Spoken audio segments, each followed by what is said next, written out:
Hey guys. So the Western Conference Finals have begun. The Nuggets get game one. Good win for the Nuggets. I was a little concerned with some of the matchups going into this series, and tonight kind of confirmed that for me. So I'll kind of break that down. But it was really important that the Nuggets got game one and they got it. I think if the Nuggets want to win, they have to. They're gonna have to win these first two games at home. So it's really good that they got this first one. Jokic was very good in the first half. I thought his play kind of diminished in the second half. Um, so let's start a little bit um, with the Nuggets offense against the Lakers defense. So this was a big key in the second half. So the Nuggets were up big, and then in the second half, Darvin Ham makes the adjustment where Anthony Davis is not going to guard Jokic anymore, but he's going to play Anthony Davis off the ball so he can kind of free roam in the paint. And they put Rui Hachimura on Anthony Davis. And this was a great move by Darvin Ham because it's forcing, um, Aaron Gordon to make perimeter shots because that's who Anthony Davis is going to be guarding now. And since Aaron Gordon is not a very good perimeter shooter, he was 0 for 3 tonight, 4 for 8 from the free throw line. I think that's going to be a very tough matchup for the Nuggets. And if you remember, too, in the bubble, when they won that title, Anthony Davis wasn't the starting center against Jokic. They had JaVale McGee and they had Dwight Howard. And so they played a lot of those guys on Jokic. And so similarly, Anthony Davis didn't really have to guard Jokic, on the other end, which is unfortunate because a lot of times Jokic was guarding Anthony Davis. Um, and that's a big mismatch, too. So the Nuggets are going to have to figure that out. But I thought it was a great move by Darvin Ham because now it's kind of forcing Mike Malone to say what he's going to do with Aaron Gordon. Is he going to have Aaron Gordon just take a lot of shots, which is unlikely. So, and the other thing I would do if I'm the Nuggets is I would try to get Anthony Davis in more pick and rolls by getting his man, by getting Aaron Gordon and Jamal Murray to do pick and rolls. Um, so that's an option. The problem is that you know you want Jokic to be the focal point of your offense, right? So if you're running a pick and roll with Aaron Gordon, what is Jokic doing? You'd want him ideally more involved in that. But I mean, Jokic can just play off the ball and hit threes, but he's a really good shooter. So I don't know. I think it's something they're gonna have to play with because you can't just let Anthony Davis free roam in the paint and do whatever he wants. I just don't think that's a good idea for the Nuggets. The other matchup I think the Nuggets need to exploit more is Michael Porter Jr. because I think um, he's a really good shooter and he's 6'10". So Austin Reeves won't be able to guard him. Um, D'Angelo Russell won't be able to guard him. They don't play Vanderbilt all that much. So LeBron, they're gonna have to put LeBron on Michael Porter Jr. most likely, and I think it'd be a good idea for Denver to make LeBron work on defense. And if they want to have LeBron James at 38 years old chasing Michael Porter Jr. off screens and things like that, I just think that would be interesting.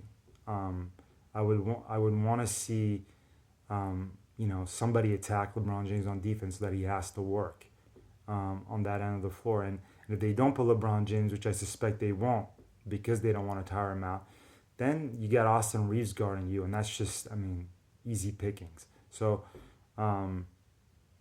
that's a match to exploit. I think Jamal Murray had a really good night tonight, but he made a lot of really tough shots. So did Jokic too. So, but Jamal Murray was guarded by Schroeder, and I think Schroeder does a really good job. He makes it tough on him, and I didn't think the Lakers came out with the same type of energy as they have had in past games. I think part of that was the mile high. The other part of it was it's game one. It's a feel out game. The other part of it is they had 4 days off. So, but I don't think the Lakers are going to give up many times 132 points in this series. I think they're going to put the clamps down on Denver. And so it's really important that Denver becomes better defensively, which I'm a little skeptical they're going to be able to do that. But let's talk about it. So the Denver defense against the Lakers offense. The two matchups that are concerning is obviously LeBron James and Anthony Davis. For Anthony Davis, I don't see a good answer because Michael Porter Jr. can't guard him.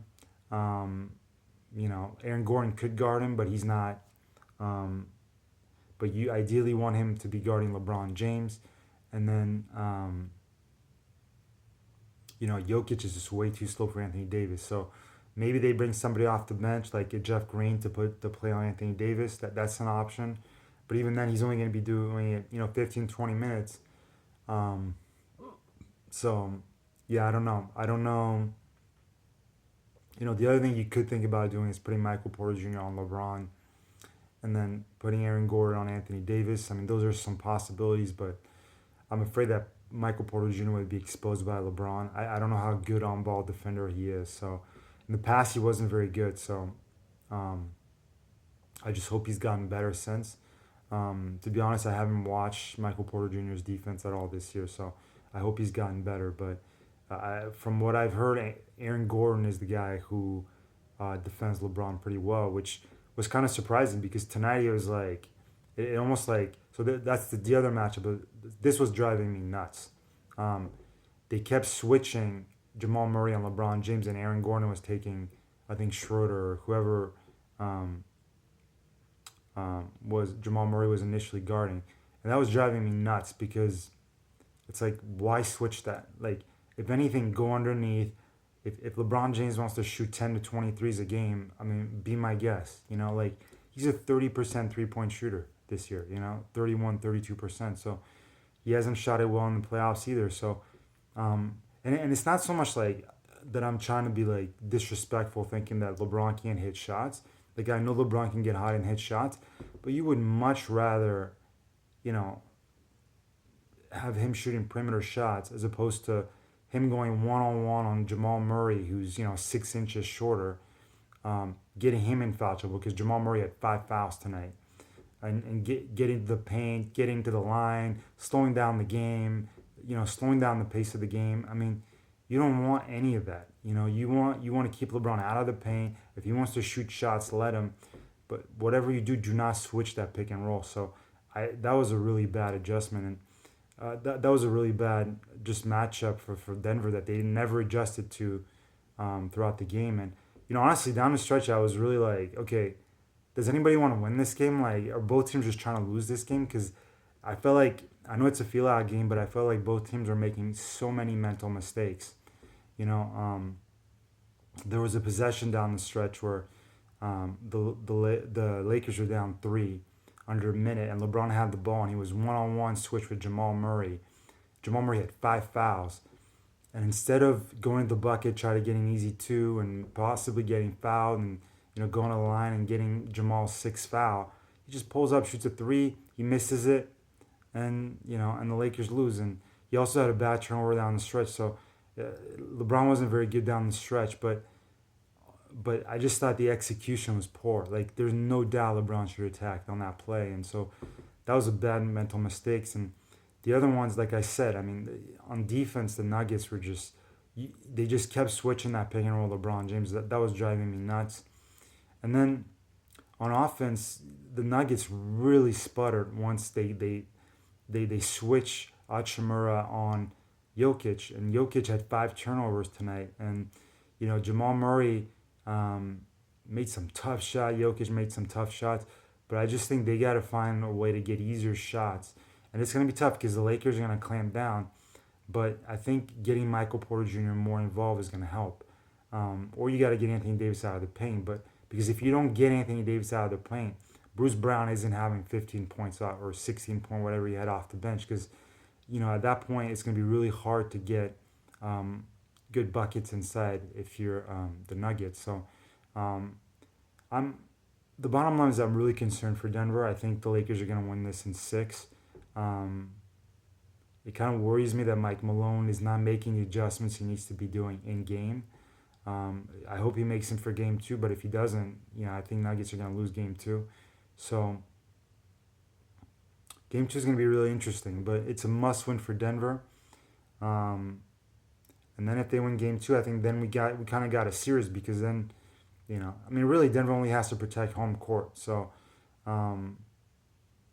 so I'm really hoping Denver wins game 2, but I think it's gonna be really tough. They got to make some adjustments, because tonight did not look good. They almost blew a 20 point lead in the second half, and I just don't like the mismatch because they don't have very good answers for Anthony Davis, and I think they didn't play LeBron well.